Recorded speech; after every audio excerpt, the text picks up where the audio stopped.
Que se passe-t-il lorsque la confiance est trahie par ceux que l'on aime le plus? Au cœur d'un somptueux manoir nigérian, un homme d'affaires de 40 ans va simuler le pire pour percer à jour la vérité. Son mariage, jadis paré d'un amour flamboyant, se retrouve soudainement sous les projecteurs d'une fausse cécité. La femme qu'il chérit, va-t-elle se montrer digne de son affection ou dévoiler un visage cynique et cupide? Attachez vos ceintures, car cette histoire de tromperie et de justice poétique vous laissera sans voix. La pluie bruissait délicatement sur les baies vitrées du manoir de Lagos.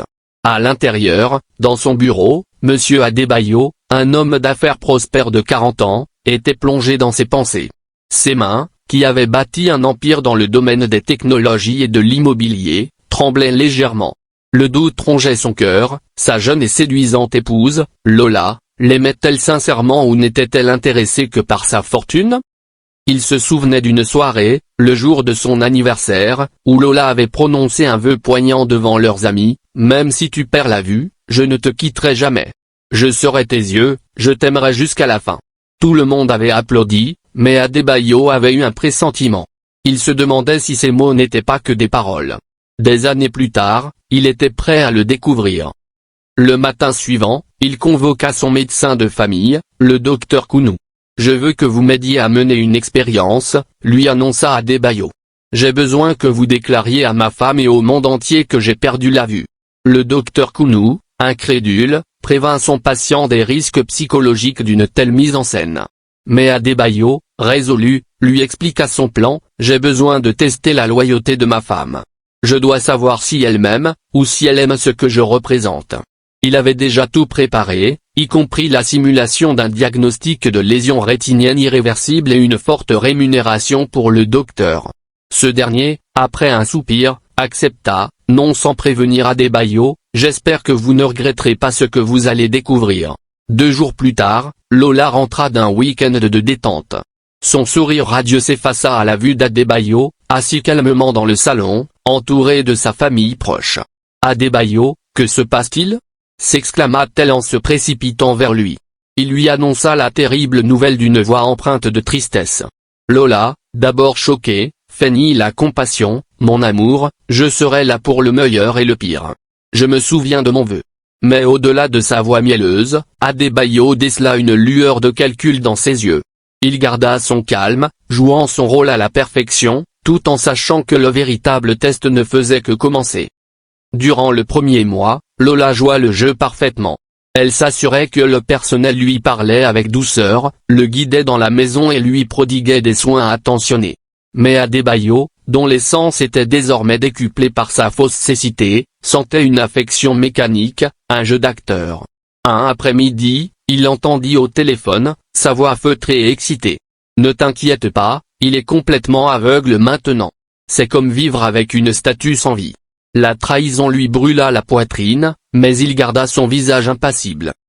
Bientôt, les fissures s'agrandirent. Lola se mit à fréquenter d'anciens amis dont leur présence n'était pas bien vue ici. Adebayo les entendait dans le manoir, rire et s'embrasser, alors qu'elle le croyait profondément endormi. Il ne la suivit pas, il attendit. Les jours suivants, elle devint plus négligente, oubliant ses repas ou dansant de manière provocante dans le salon, convaincu qu'il ne la voyait pas. Un jour, il entendit se plaindre à la bonne: « Je n'ai pas épousé un vaurien, j'ai épousé un milliardaire. S'il ne peut pas m'offrir la tendresse que je désire, alors un autre le fera. » Mais la trahison la plus douloureuse vint de Namdi, son neveu, qu'il considérait comme son propre fils. Namdi, à qui il avait payé les études et dont il s'occupait des parents, était devenu l'amant de sa femme. Adebayo se crispe, la rage au cœur. Il était temps d'agir.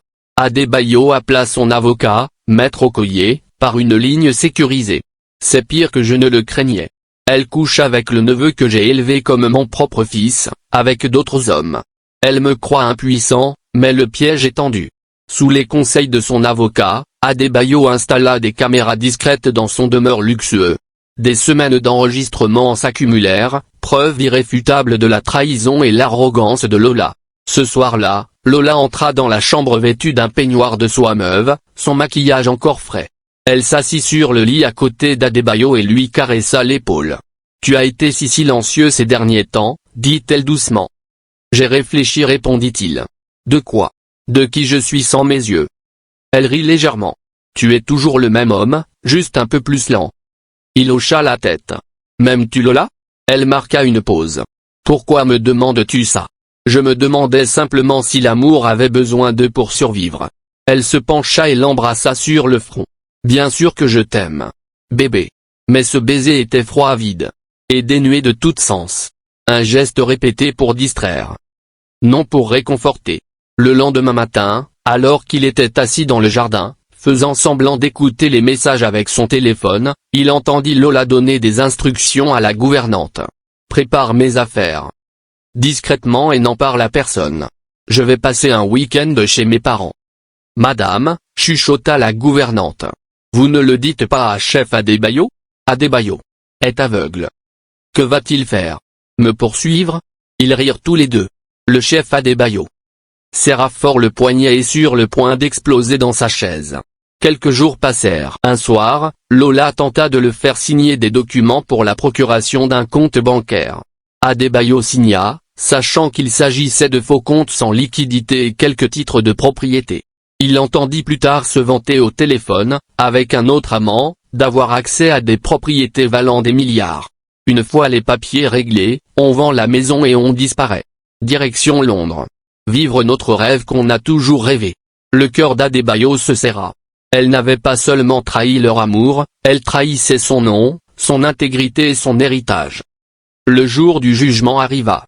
Lola fit entrer un de ses amants dans leur chambre conjugale, le croyant endormi. À ce moment précis, Adebayo se leva marchant à pieds nus jusqu'au bord du lit. Lola et son amant tous nus, elle tente de faire signe de la main à son amant qu'il ne voit rien. Et si est-il en ce moment précis qu'il retira ses lunettes de soleil. Ses yeux clairs et perçants rencontrèrent ceux de sa femme. Lola, dit-il doucement. Je n'ai jamais été aveugle. J'ai fait semblant pour voir la vérité de ton cœur. Lola se figea. L'amant tout nu passe par la fenêtre s'éclipsa. Il lui rappela toutes ses trahisons, les hommes qu'elle avait fait entrer dans sa maison, ses moqueries, sa danse toute nue dans le salon avec son propre neveu sous le regard d'Adebayo. Ses complots pour lui voler sa fortune. Il la fit escorter hors de la résidence par des gardes. Le lendemain, la nouvelle se répandit comme une traînée de poudre. Les images sexy des caméras cachées furent diffusées et le visage de Lola était partout. Justice avait été rendue, mais le cœur d'Adebayo était lourd. Il avait gagné, mais il avait tout perdu. Adebayo maîtrisa sa douleur en créant une fondation en l'honneur de son défunt père, les yeux de la vérité, qui soutenait les personnes âgées abandonnées par leur famille. Il ne portait plus de lunettes de soleil, sa démarche était assurée, mais son rire s'était fait rare. Une semaine après le départ de Lola, elle vint frapper à la porte, défaite. Adebayo refusa de la voir. Dis-lui que je la vois plus clairement, et que jamais je ne suis plus aveugle à ses mensonges. Ou à ses regrets, dit-il au chef des gardes. Les semaines passèrent.